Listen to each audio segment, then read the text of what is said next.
साथियों नमस्कार। स्नातक प्रथम वर्ष के आधार पाठ्यक्रम के अंतर्गत योग एवं ध्यान विषय में महत्वपूर्ण बहुविकल्पी प्रश्न एवं उनके उत्तर को इस वीडियो में हम जानने का प्रयास करेंगे।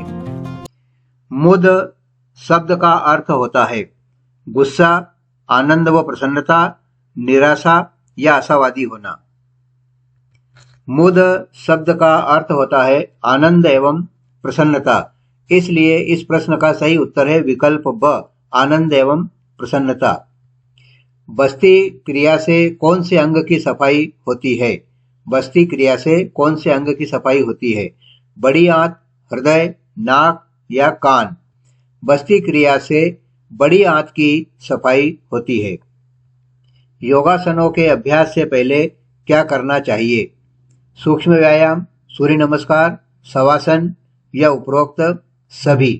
योगासनों के अभ्यास से पहले हमें सूक्ष्म व्यायाम करना चाहिए और शवासन योग क्रियाओं की पूर्णता के पश्चात शवासन किया जाना चाहिए। इसलिए इस प्रश्न का योगासन के अभ्यास के पहले क्या करना चाहिए? सही उत्तर है अ, सूक्ष्म व्यायाम। पूर्ण यौगिक श्वास की कुल कितनी अवस्थाएं होती है? 2, 4, 3 या एक भी नहीं। पूर्ण यौगिक श्वास की कुल 3 अवस्थाएं होती है, जिन्हें क्रमशः पूरक, कुंभक एवं रेचक कहा जाता है। कहीं कहीं पर कुंभक को बाह्य कुंभक और आंतरिक कुंभक में 2 भागों में कहा जाता है, इसलिए 4 होती है।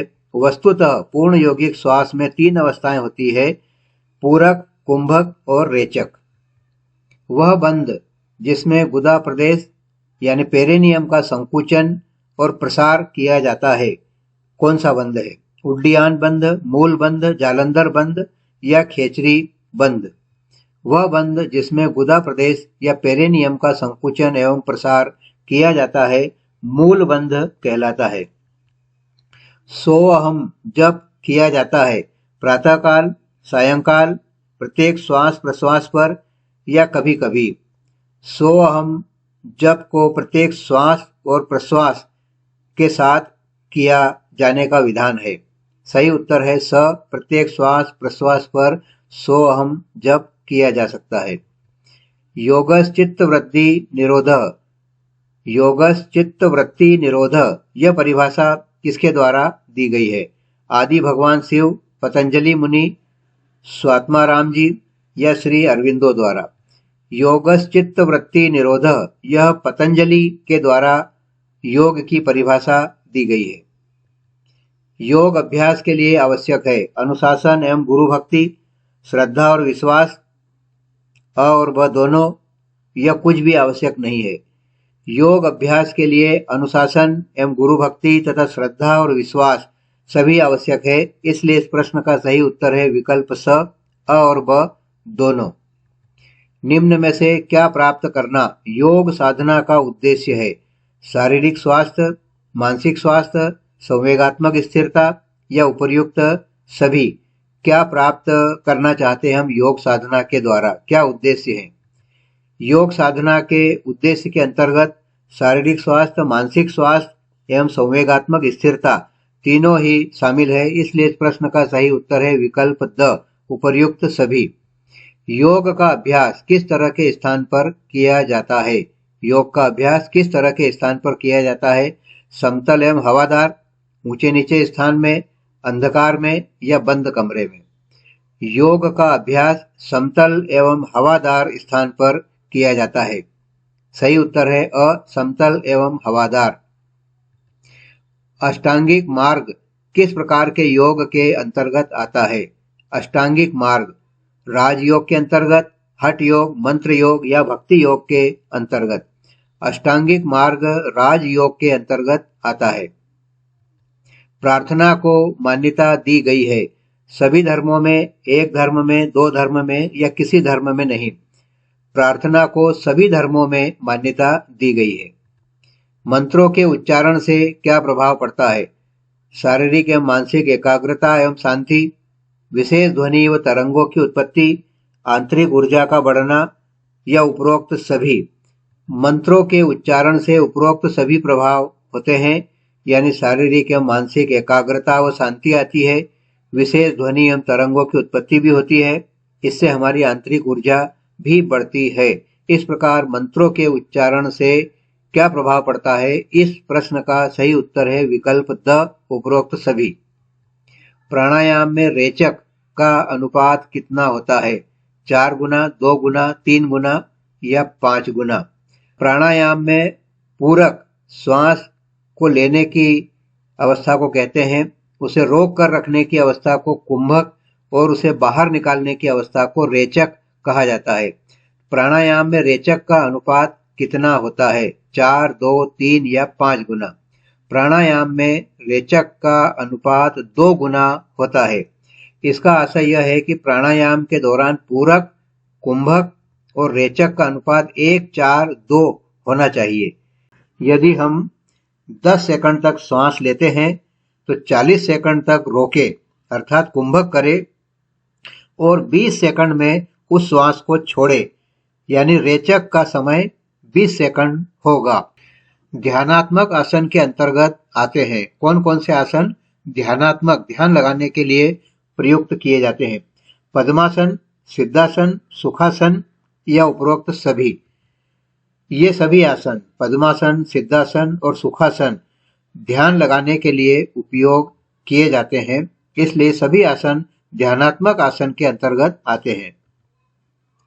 अंतर मौन, इनर साइलेंस से हमें क्या प्राप्त होता है? केवल शारीरिक शांति, केवल मानसिक शांति, पूर्ण शांति और आनंद या उपर्युक्त में से कुछ भी नहीं। अंतर मौन या इनर साइलेंस से हमें पूर्ण शांति और आनंद प्राप्त होता है। इसमें शारीरिक शांति भी शामिल है एवं मानसिक शांति भी शामिल है।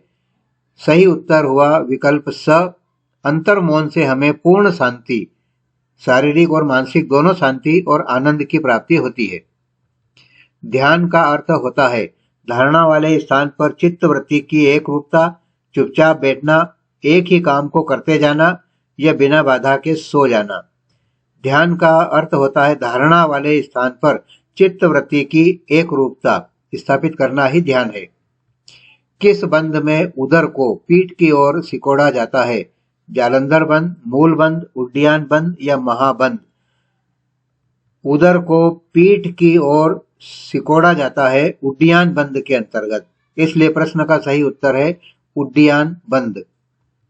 मंगलाचरण में किया जाता है मंगल भावना के साथ मंत्र पाठ, मंगल कामना के साथ प्रार्थना, गीत गाना या अ और ब दोनों सही है।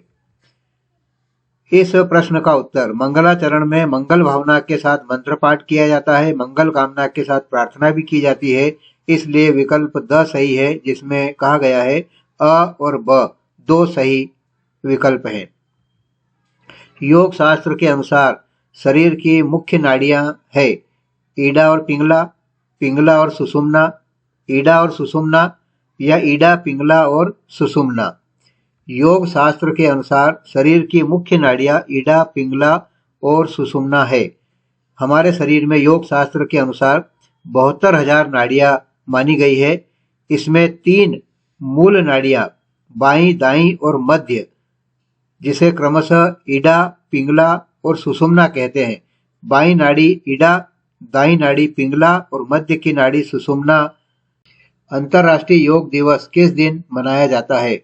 12 जनवरी, 21 जून, 28 सितंबर या 23 जून?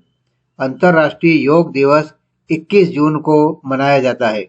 11 दिसंबर 2014 को संयुक्त राष्ट्र संघ द्वारा 21 जून को अंतर्राष्ट्रीय योग दिवस के रूप में घोषित किया गया था और पहला आयोजन 21 जून 2015 को किया गया था।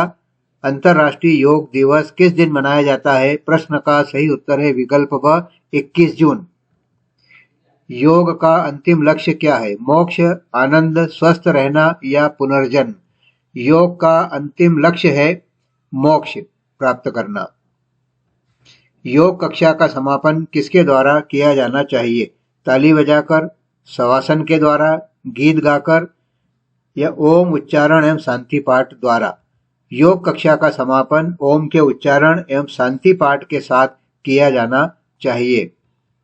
प्रणव ध्यान होता है संपूर्ण शक्तियों का ध्यान, मोक्ष दिलाने वाला ध्यान, जन्म मरण से मुक्ति दिलाने वाला ध्यान, या उपरोक्त सभी।